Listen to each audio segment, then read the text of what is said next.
एक तरफ एनडीए की मीटिंग में गृह मंत्री अमित शाह धमकी देते हुए कहते हैं कि बागी खड़े होने की हिम्मत ना करें। वहीं दूसरी तरफ चुनाव आयोग है कि बागियों या फिर यूं कहें निर्दलीय प्रत्याशियों के नामांकन खारिज कर देता है। जी हां, आपको बता दें, जब से ये खबर निकलकर सामने आई है उसके बाद से महाराष्ट्र में बवाल खड़ा हो गया है। बॉम्बे हाई कोर्ट में याचिका दाखिल की गई है और इस याचिका की सुनवाई के दौरान जस्टिस ने चुनाव आयोग की धज्जियां उड़ा दी हैं, क्योंकि चुनाव आयोग ने पहले तो निर्दलीय प्रत्याशियों के नामांकन खारिज किए और नामांकन खारिज करने के पीछे जो तर्क दिया है उसके बाद से पूरा खेल एक्सपोज हो गया है। तो भरे कोर्ट रूम में चुनाव आयोग का खेल कैसे एक्सपोज हो गया और आखिर क्यों कोर्ट ने चुनाव आयोग को नोटिस थमाया है, पहले आप खबर देखिए, फिर गृह मंत्री अमित शाह की धमकी पर आते हैं। सबसे पहले आप खबर देखिए लाइव लॉ की। देखिए, इसमें लिखा हुआ है कि बॉम्बे हाईकोर्ट ने राज्य भर में सुबह 11 बजे के बाद दाखिल किए गए उम्मीदवारों के नामांकन पत्र खारिज करने के चुनाव आयोग के फैसले पर सवाल उठाए हैं। तो ये सवाल किसी और ने नहीं उठाए हैं, बॉम्बे हाईकोर्ट ने उठाए हैं और बॉम्बे हाईकोर्ट ने चुनाव आयोग से डायरेक्ट सवाल किया है कि 30 अक्टूबर जब महाराष्ट्र में नामांकन दाखिल करने की आखिरी तारीख थी, तो उस दिन जिसने भी नामांकन दाखिल किया उसका नामांकन आखिर किस दम पर खारिज कर दिया गया है। आपको बता दें कि बॉम्बे हाईकोर्ट ने डायरेक्ट चुनाव आयोग के वकील से पूछा है कि 11 बजे के बाद जिसने नामांकन दाखिल किया आखिर क्यों इसे खारिज किया गया है। अब इसी पर वकील का जवाब निकलकर सामने आया है और जो जवाब दिया गया है उस पर तो जस्टिस भड़के हैं, और भड़के हैं तो ऐसा भड़के हैं कि चुनाव आयोग की धज्जियां उड़ाकर रख दी हैं। तो ऐसा क्या कहना है चुनाव आयोग के वकील का, वो भी हाई कोर्ट में, ध्यान से सुनेगा। देखिए, खबर में आगे लिखा हुआ है कि भारत निर्वाचन आयोग ने अधिवक्ता अक्षय शिंदे के माध्यम से बताया कि चुनाव आयुक्त द्वारा नामांकन पत्रों की जांच सुबह 11 बजे से शुरू करने का स्थायी आदेश था और इस प्रकार उन्होंने उक्त समय सीमा के बाद दाखिल किए गए नामांकन पत्रों को खारिज कर दिया है। तो 11 बजे जब वर्किंग आवर्स शुरू होते हैं, जब ऑफिस खुलता है और जब उम्मीदवार अपना नामांकन दाखिल करने के लिए ऑफिस में पहुंचता है तो उसका नामांकन खारिज कर दिया जाता है, क्योंकि चुनाव आयोग ने 11 बजे ही उनको जांचना शुरू कर दिया था। जो नामांकन दाखिल हुए थे उन्हें चेक करना शुरू कर दिया था और यह हवाला दिया गया कि आपका नामांकन दाखिल करने का अब समय निकल चुका है और अब किसी तरह का कोई नामांकन दाखिल नहीं किया जाएगा।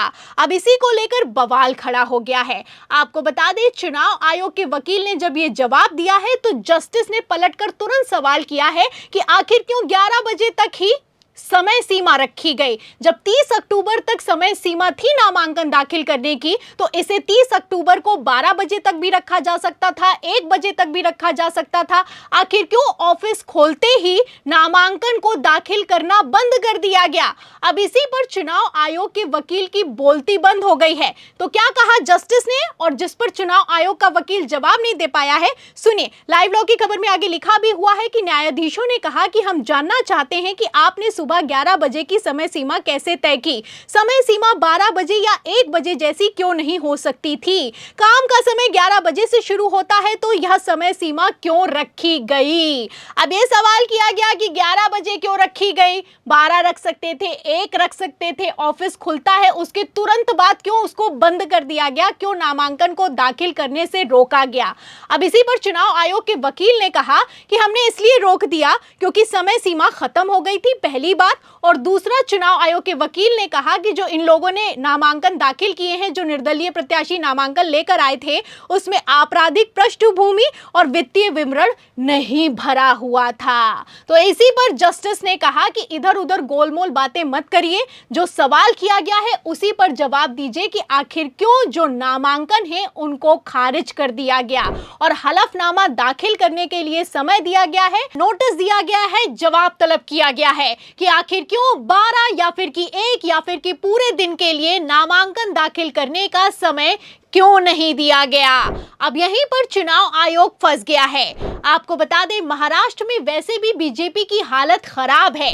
अब ऐसे हालातों में चुनाव आयोग खुलकर सामने आ गया है। एक तरफ गृह मंत्री अमित शाह है कि धमकी देते हुए कहते हैं कि बागी खड़े होने की हिम्मत ना करें, वहीं दूसरी तरफ आप देख सकते हैं कि खेला कितने चरम पर चल रहा है और ये कोई हवाई बात नहीं है। खबर भी मौजूद है कि कैसे बागियों को लेकर गृह मंत्री अमित शाह टेंशन में आ गए हैं।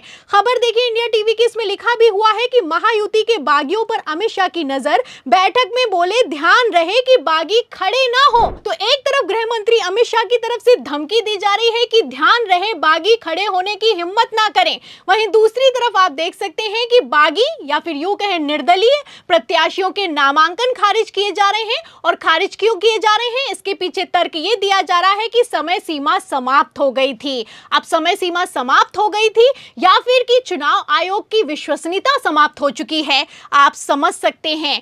आपको बता दें, एक तरफ धमकी दी जा रही है अमित शाह की तरफ से महाराष्ट्र में कि बागी खड़े होने की हिम्मत ना करें, वहीं दूसरी तरफ लगातार भारतीय जनता पार्टी या फिर यूं कहें एनडीए में इस्तीफे की झड़ी लगी हुई है। और बागी सबसे ज्यादा बड़ा चैलेंज महाराष्ट्र में भारतीय जनता पार्टी के लिए बनकर खड़े हो गए हैं।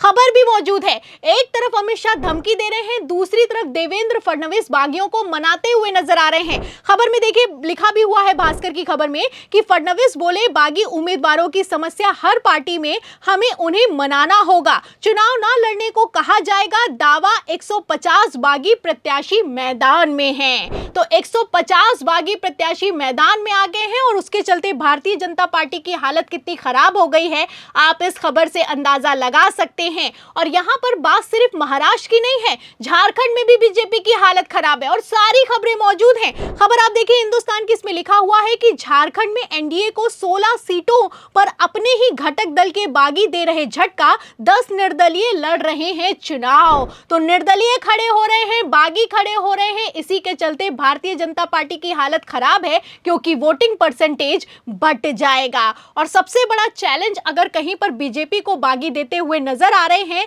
तो वो है महाराष्ट्र। महाराष्ट्र में मैं आपको बता दूं कि 150 बागियों ने अपना नामांकन दाखिल कर दिया है। अब इसमें से कुछ का तो 30 अक्टूबर को खारिज कर दिया गया है, लेकिन महाराष्ट्र में फिर भी बीजेपी की हालत खराब है। अब तो भारतीय जनता पार्टी को संभलने के लिए जो थे 6 दिनों का समय मिला हुआ था, अब वो भी समाप्त हो चुका है क्योंकि अब नामांकन का समय खत्म हो चुका है। ऐसे हालातों में बीजेपी फंस गई है और चुनाव आयोग ने डबल फंसाने का काम किया है क्योंकि चुनाव आयोग का खेल एक्सपोज हो गया है, वो भी हाई कोर्ट में एक्सपोज हो गया है। अब हाई कोर्ट ने तो जवाब तलब किया है कि आप बताइए कि आपने किस किस का नामांकन खारिज किया है और क्यों खारिज किया है। अब इस पर चुनाव आयोग क्या जवाब देगा या फिर कि नहीं देगा, ये तो आने वाला वक्त बताएगा। लेकिन खबरें अपने आप में साफ करती हुई नजर आ रही हैं कि महाराष्ट्र में खेला हरियाणा विधानसभा चुनावों से भी बड़ा होने वाला है। अगर ये रुझान निकलकर सामने आए हैं तो नतीजे क्या होंगे, इस सवाल के जवाब में इस पूरी खबर पर आपकी क्या राय है, आप क्या सोचते हैं, हमें कमेंट बॉक्स में जरूर लिखें। वीडियो को ज्यादा से ज्यादा शेयर करें ताकि सच्चाई दूसरों तक पहुंच सके। हमारे चैनल को लाइक करें, सब्सक्राइब करें, ज्वाइन करें। फिर मिलती हूँ अगली खबर के साथ, तब तक के लिए धन्यवाद।